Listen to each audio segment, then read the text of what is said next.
উইন্ডিজের বিপক্ষে প্রথম টেস্টে ক্যারিয়ার সেরা 6 উইকেট শিকারে আইসিসি টেস্ট বোলার র্যাঙ্কিংয়ে উন্নতি হয়েছে তাসকিন আহমেদের। 16 ধাপ এগিয়ে 51তম স্থানে উঠে এসেছেন এই পেসার। আর ব্যাটারদের মধ্যে 24 ধাপ এগিয়ে 84তম স্থানে আছেন জাকের আলী অনিক।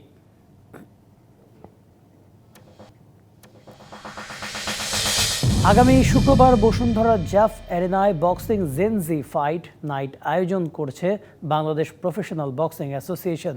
নারী পুরুষ উভয় বিভাগে হবে প্রতিযোগিতা।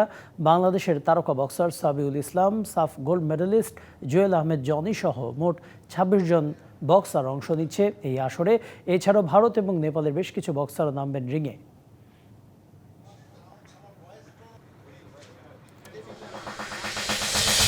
ইন্টার মায়ামিতে কোচ হিসেবে যোগ দিয়েছেন লিওনেল মেসির সাবেক সতীর্থ হাভিয়ার মাসচেরানো। 2027 সাল পর্যন্ত মেজর সকার লিগ দলটির ডাগআউটে থাকবেন তিনি। জাতীয় দলে দীর্ঘদিন একসঙ্গে খেলেছেন এই দুই ফুটবল তারকা। শুধু জাতীয় দলেই নয়, একসঙ্গে বার্সেলোনাতেও খেলেছেন এই দুই আর্জেন্টাইন।